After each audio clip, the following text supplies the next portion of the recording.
네, 안녕하십니까. 어, 그 사람의 인생을 이렇게 한 권의 책으로 비유를 하면, 뭐, 여러 챕터가 있죠. 이제 어떤 집안의 자식으로서의 한 챕터도 있고, 또 결혼해서 이제 남편이나 부모로서의 챕터도 있고, 또 사회인으로서, 또 그리고 신앙인으로서 그런 여러 장이 있는 것이 우리 인생이라고 생각이 되는데요. 오늘 간증할 걸 생각하면서, 그냥 무난히 넘어갈 것인가, 어, 근데 형님들하고 좀 더 이렇게 진솔한, 어, 소통을 하고 싶다는 생각이 들었고요. 그 우리 인생의 챕터를 하나하나 열어보아도 어느 장이나 그 실패나 부끄러움이 없는 곳이 없더라고요.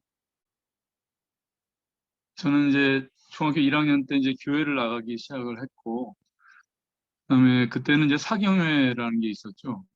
그 다음에 이제 부흥회라는 것이 이제 어, 이렇게 많아지기 시작했는데 그전에는 비교적 굉장히 순수한 그 성경 자체를 배우는 그런 모임이 1년에 여러 차례 있었거든요. 그때 제가 한 두세 차례 그 교회 사경회를 통해서 제가 그 죄인이라는 것을 이제 알게 됐고 또 십자가의 의미를 이해를 했습니다. 그리고 이제 예수님 믿기 시작하고 착실한 그런 사람으로 그렇게 이제, 살게 됐죠. 근데 제가 이 죄가 이 도덕적인 실패가 아니라는 것을 깨닫는 데까지는 많은 시간이 사실 걸렸습니다. 제가 이제 그렇게 착실한 어떤 기독교인 학생으로 이렇게 살고 대학을 진학하고 그다음에 이제 의사가 되고 그런 과정을 계속 거쳤는데 1997년에 제가 미국 연수를 가게 되는데 그때가 이제 조교수 때였습니다. 조교수 때 가게 됐는데 그때 시점에서는 제가 그렇게 자부심을 가져왔던 기독교 신앙 또 저의 이 믿음에 대해서 이 완전히 무기력해지고 이 염증에 빠졌던 그런 때에 미국에 가게 됩니다. 그래서 미국에 가기 전에 몇 년간 사실은 교회 출석도 안 할 정도로 그렇게 교회하고 멀어지고 그런 상태에서 가서 거기서 이제 감사하게도 이제 브래들린을 알게 됐습니다. 그래서 한국에 돌아와서 2001년도에 분당북부 교회에 이제 출석하게 되고요. 그다음에 2002년도 그 월드컵 한국에서 월드컵이 있었던 해에 제가 이제 침례를 받게 됩니다. 그리고 그 모임에서 이제 신앙생활하면서 많은 걸 사실 새롭게 배우게 됐고 2010년도에 장로로 이제 천거를 받아서 이제 거기 이제 있다가 2014년도인가 그때 이제 지금 있는 그 광주 교회로 이제 본가 개척을 나오게 되거든요. 근데 제가 2014년 그러니까 교회 분가할 때에 이렇게 함께 있었던 여러 가지 일들 중에 하나를 말씀드리면 제가 이제 환자 일로 고소를 어, 당합니다. 저는 이것을 말할 때마다 좀 부끄러움을 느끼게 되는데 이 전문인으로서의 저의 경력의 어떤 오점으로 제가 생각이 되기 때문에 웬만해서는 사실 잘 말을 안 하게 되는데 제가 이제 처음 고소 사실을 접하게 될 때 무릎에 힘이 빠지더라고요. 나중에 이제 에스겔서를 읽다 보니까 이런 말씀이 있어요. 내가 네게 보응하는 날에 내 마음이 견디겠느냐. 내 손에 힘이 있겠느냐. 그래서 정말 어떤 이 공적인 그 심판대 앞에 내가 가게 된다는 생각을 하니까 정말 힘이 빠지는 그런 것을 그때 경험을 했고요. 그때 저희 이제 온통 관심은 그거였죠. 내가 죄가 없다고 결론이 날 것인가, 음, 정의도 밝혀지고 나도 안 부끄럽게 될 것인가. 근데 이제 그 이런 고소를 당하면 처음에 이제 경찰서를 가게 되더라고요. 근데 경찰서에서 저를 부르는데도 한 2달 걸리더라고요. 기다리는 것이 참 힘들더라고요. 그리고 이제 조서를 쓰고 나서 그 담당 그 형사한테 들은 말이 저를 더 어렵게 하더라고요. 뭐냐면은 이 일이 마무리될 때까지 한 1년 걸릴 거예요. 그러더라고요. 그 왜 우리 그 격언에 매도 빨리 맞는 것이 낫다고 그러잖아요. 그래서 그 기다려야 된다는 것이 너무나 어렵고, 이 기다리는 기간이 매일같이 제 마음 안에 법정이 열리더라고요. 근데 저한테 문제를 삼을 만한 어떤 그런 고소거리 그런 내용들에 대해서 저는 이제 나름대로 환자 상태가 이러했고 나는 이런 판단을 해서 이런 조치를 했다. 이렇게 이제 거기에 대해서 이제 하는 그런 말들을 이제 생각하게 되고 그걸 이제 정리를 해놓게 되고 그렇습니다. 그래서 대응 논리가 이제 세워지면은 마음이 편안해지더라고요. 근데 조금 또 그 다음날 되면 또 다른 공격 포인트가 또 이렇게 떠오르는 거예요. 그러면 또 거기에 대해서 논리를 세우고 이것이 매일같이 반복이 되는 거예요. 그래서 내가 어떤 의학적인 논리를 이렇게 세우는 것은 얼마 못 가고 다시 또 이 마음이 조여오고 어두워지고 그렇더라고요. 근데 이제 설상가상으로 그 무렵에 이제 직원 건강검진을 받는데 거기서 그 암 표지자 요즘 뭐 다들 해보셔서 아시겠지만 그 암 가능성을 이렇게 나타내주는 혈액 검사 수치가 올라가는 게 나오더라고요. 하나는 이제 전립선 암하고 관련된 거였고 또 하나는 이제 간암하고 관련된 그 지표 2개가 올라가더라고요. 정말 엎친 데 덮친 그런 상황이었습니다. 그때 이제 그런 생각도 하게 됐었어요. 이게 내가 차라리 병에 걸려가지고 빨리 죽게 되면 이 부담을 벗어날 수 있겠구나. 이런 생각까지 하게 되더라고요. 그런데 이제, 우리 홍성범 형제님은 아시겠지만 이게 전립선 암 같으면 그런 병도 빨리 죽는 병도 아니거든요. 이게 죽는 데까지 아주 오래 걸리는 그런 병이라서 그것도 별로 도움이 안 됐었어요. 물론 이제 2가지 다 없는 것을 이제 나중에 알게는 됩니다. 근데 정말 송사에 걸려드니까 사람이 정말 위축되고 티끌같이 약해지더라고요. 우리 그 욥기에 잘 아는 말씀이잖아요. 하물며 흙집에 살며 티끌로 털을 삼고 하루살이에게도 눌려 죽을 자이겠느냐. 근데 이것이 문학적인 표현이 아니라는 것을 그때 알게 됐어요. 마음이 얼마나 눌리는지 정말 모기 한 마리가 가슴에 내려앉아도 죽을 것 같더라고요. 그래서 이게 정말 사람이 하루살이에 눌려 죽을 수 있다는 것이 과장된 표현이 아니라는 것을 그때 알게 됐습니다. 그때 제 마음에 제 이제 의학적인 논리를 이렇게 구축해가는 것하고 병행해서 이제 양심이 송사를 받더라고요. 그래서 환자들한테 마음으로 대하지 않았던 것들, 사람의 아픔이나 그 두려움에 대해서 좀 사무적으로 대했던 그 의사로서의 삶, 또 개인적으로 그 거룩하지 않았던 삶의 그런 흔적들 그런 것에 대해서 어, 하나님이 죗값을 받아내시더라고요. 그 고린도후서 7장에 보면은 이런 말씀이 있어요. 보라, 하나님의 뜻대로 하게 한 이 근심이 너희를 얼마나 간절하게 하며 얼마나 변명하게 하며, 그런 말씀이 있는데, 하나님께서 저한테 그러시는 것 같더라고요. 그래, 한번 변명해봐.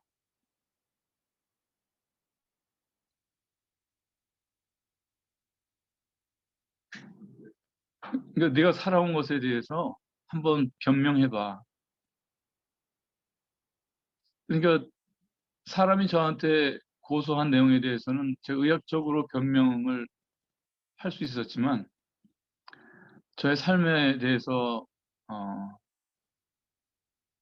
말씀하신 것에 대해서 어, 그때부터 어떤 새로운 고통이 시작이 되더라고요.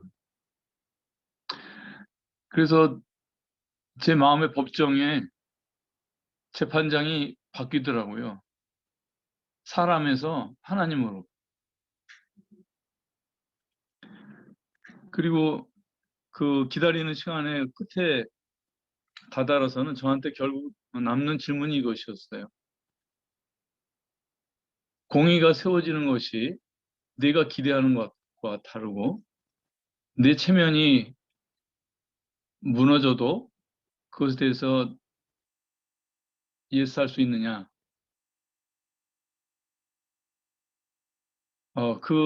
마지막으로 저한테 남는 질문은 그것이더라고요. 그래서 제가 이제 나중에 검찰까지 이제 갔다가 거기서 다 조사를 마치고 나와서 이제 결과를 기다리는데, 또 결과가 나오는데도 또 시간이 많이 걸리더라고요.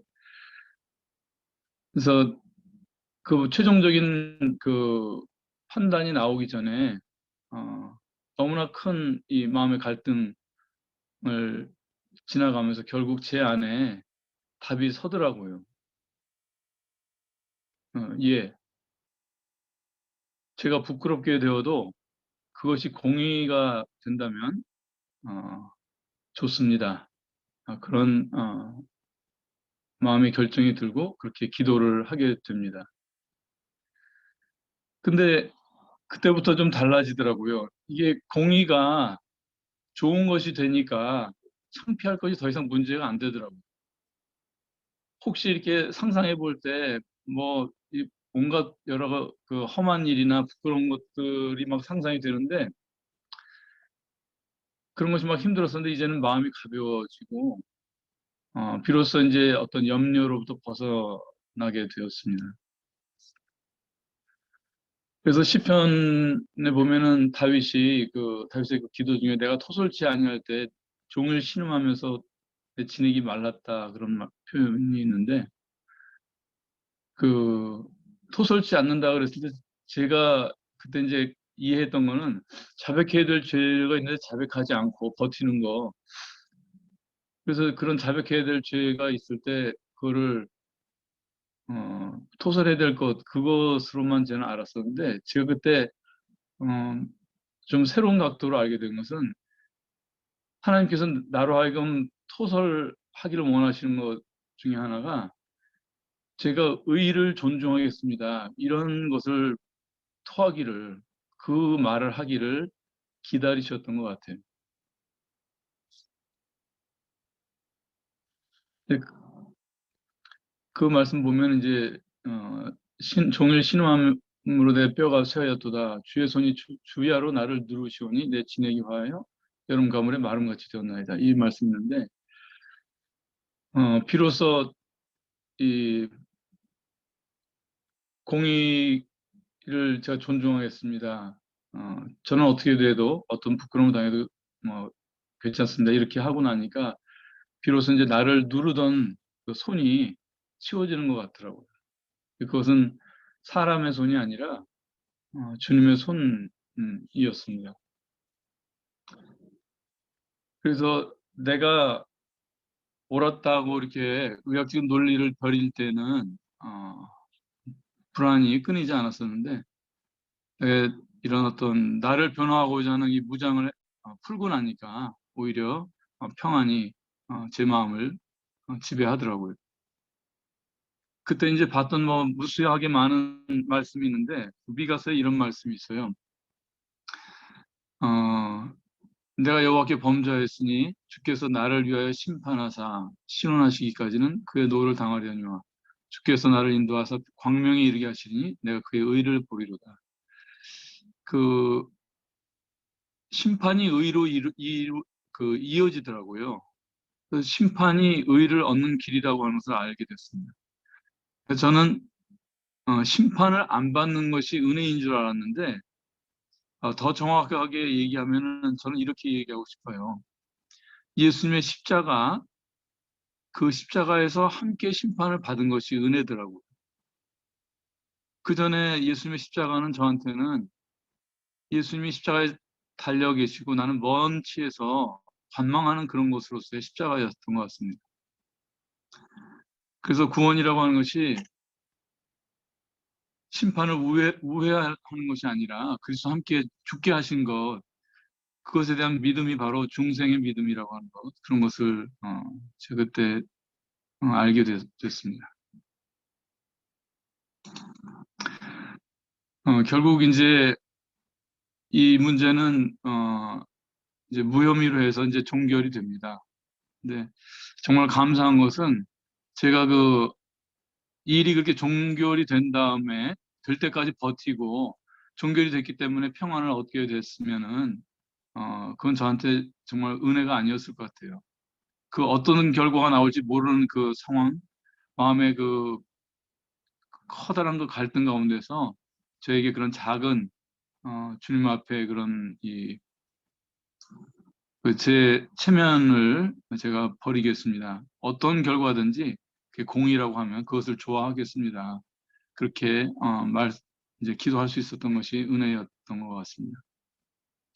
제가 이 일을 겪으면서 1년 이상 아내하고 나누지를 않았어요. 저는 그때 이 어려운 짐을 혼자서 지면 되지. 이걸 두 사람이 이걸 지면 아내도 얼마나 힘들 것인가. 그런 생각을 했었거든요. 근데 이제 돌이키고 보니까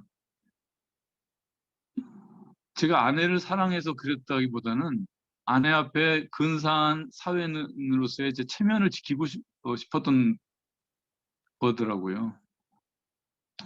그래서 아내한테도 사실은 그런 제가 기도를 한 다음에 알렸습니다. 결과가 나오기 전에 그동안 이러이러한 일이 있었고 이런 갈등이 있었고 이제 주님 앞에 이런 어, 마음의 결정을 했다 이런 것을 아내하고 나누고 아내도 같은 마음으로 그 이제 결과를 한 2주 정도 있다가 이제 그래서 최종 결과를 같이 받게 됐었습니다.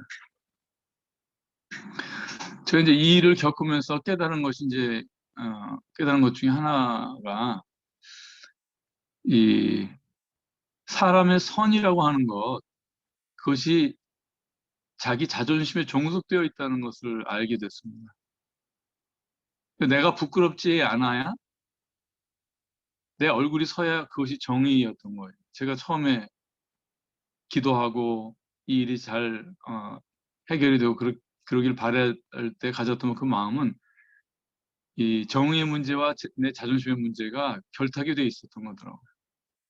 그리고 이 죄가 사람의 도덕적인 실패가 아니라는 것을 깨닫는데 시간이 많이 걸렸다고 말씀을 드렸는데 결국은 사람의 죄라고 하는 것은 자기를 고집하는 것이 죄라고 하는 것. 이것이 얼마나 선하고 선한 명분으로 이렇게 좋게 보일 수 있는지 그 정말로 간교한 그 죄의 정체에 대해서 조금 알게 됐습니다. 그래서 어떤 선한 명분을 가진 것이라 할지라도 또는 성경적인 분별이라 할지라도 연합을 해치는 것은 악이다. 이런 것을 알게 됐습니다. 이것이 제가 마침 그때 이제 교회에 분가를 하게 되면서 이제 단독 장로로 일할 수밖에 없었는데 제가 그 장로로서 교회를 섬기는 데 있어서 이거 꼭 필요한 그런 것이었더라고요. 이것이 없었으면 아마 사람들 많이 미워하고 어렵게 했었을 것이 틀림없습니다. 그래서 이 장로로서 갖게 되는 여러 가지 선악과로부터 저를 이 경험이 저를 제어해주고 보호해줬습니다. 그리고 자식들과의 관계도 어려운 점이 있었는데 이런 어려움을 풀어가는데 어, 도움이 됐습니다. 그리고 제가 참 덤덤히 살아온 그런 덤덤하게 참 보내는 그런 일상이라는 것이 얼마나 많은 은혜로 지금 보호되고 있는지 그런 것을 알게 됐고, 평범한 것들이 얼마나 비범한 것들인지 그런 것에 대해서 좀 감사를 하게 되겠고, 그다음에 제가 명함으로 가지고 있는 또는 이력서로 가지고 있는 여러 가지 자랑할 만한 거나 나를 두를 수 있는 것들이 얼마나 허술한 옷이고 다좀 얼마나 쉽게 벌거벗겨질 수 있는 그런 것인지 알게 됐습니다. 그리고 이 남한테 해를 우리가 위선이라고 하는 것, 또 체면을 지키고자 하는 어떤 그 제스처나 이 말이나 이런 것들이 사실은 남한테 직접적인 해를 안 주지만 그것이 어, 가볍지 않은 죄라고 하는 것, 이런 것을 또 생각하게 됐습니다. 그리고 이것하고 더불어서 참 인생이 가지고 있는 그 여러 가지 어려움들, 또 이 세상의 이 어둠에 대해서도 조금 알게 됐습니다. 그 세상에 얼마나 많은 고통이 차 있는지, 그리고 사람들이 뭐 믿는 자건 불신자건 이 많은 고통 가운데 있다고 하는 것을 제가 좀 공감을 하게 됐고요. 그리고 많은 사람들이 각자 어, 좀 남들과 공유하기 어려운 그런 어려움을 또 고통을 안고 살아가는지 그런 것에 대해서 조금 눈을 뜨게 됐습니다. 그 욥기 21장에 보면은 이렇게 말씀이 있어요. 악인의 등불이 얼마나 자주 꺼지며 재앙이 얼마나 자주 임하는가. 하나님이 진노하사 슬픔을 나누어 주시는구나. 이게 이제 개역 성경에는 조금 다른데 흥정역을 보면 하나님이 진노하사 슬픔을 나누어 주신다 이런 표현이 있더라고요. 그래서 그 제가 겪었던 일을 돌이켜 볼 때, 하나님께서도 이 세상에 가득 찬 슬픔, 그 너도 좀 알아야 되겠다 해서 그 슬픔을, 이 인생이 가지고 있는 슬픔, 세상에 가득 찬 이 슬픔을 조금 나누어 주셨다는 생각을 하게 되고, 이 생각해 보니까 신구약의 많은 인물들이 바로 하나님으로부터 이 슬픔을 떼어받고 그 산 사람들이더라고요. 그것이 아브라함이었던 야곱이었던 요셉이었던 또는 욥, 다윗 할 것 없이 하나님이 세상을 향해서 갖고 있는 이 슬픔과 마음의 고통을 조금씩 떼어받아서 그 고난을 겪고 또 그 고난에서 승리한 그런 믿음의 그 열매를 남기는 사람들이다 이런 생각이 들고, 특별히 이제 그 다윗의 시편을 이제 어려움이 있을 때 사람들이 다 시편을 많이 읽는데 저도 그때 시편을 많이 읽고 쓰고 그렇게 했었는데, 이제 의사의 관점으로 시편을 보니까 여기 다윗도 공황을 겪었고 우울에 빠지고 그랬었더라고요. 예수님이 인자로서 당할 그런 이 고난에 대한 가장 많은 그 고난을 보여주는 사람이 사실 다윗 아닙니까? 근데 또 하나의 그 다윗의 예수님에 대한 예표적인 인물이 요셉인데, 그 요셉이 형제들한테 한 말 중에 이런 말이 있어요. 당신들이 나를 이곳에 팔았으므로 근심하지 마소서, 한탄하지 마소서. 하나님이 생명을 구원하시려고 나를 당신들 앞서 보내셨나이다. 근데 어느 날 이 요셉의 이 말과 예수님이 겹쳐지면서 알게 되는 사실은, 예수님께서 이 다윗의 시편에 나와 있는 대로 그런 많은 그 두려움과 그 마음의 어둠을 겪으셨는데 그것이 바로 나를 앞서서 가 계셨다고 하는 것을 알게 됩니다. 그래서 이 일에 있어서 그 어렵고 수치스러운 자리, 그 자리에 바로 예수님이 먼저 와 계시는구나. 그것을 알게 됐었어요. 그래서 그때 이것을 깨달으면서 마음에 참 큰 위로가 되더라고요. 예수님이 나하고는 동떨어진 상태에서 계신 것이 아니라 예수님이 당하신 수모와 그 다음에 고통과 그 마음의 어려움과 두려움 이런 것들이 다 나보다 그 자리에 먼저 앞서가 계시기 위한 것이었다는 것을 알게 되었던 것입니다.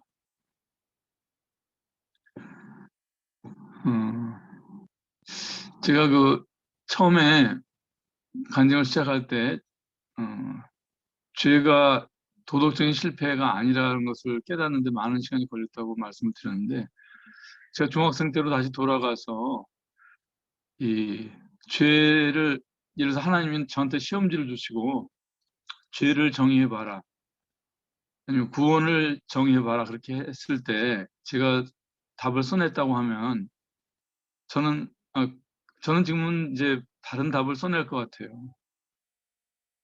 그때 답은 사실은 본성적인 지혜, 본성에 따른 어떤 답을 할 수밖에 없었던 것 같고, 이제는 좀 감사하게도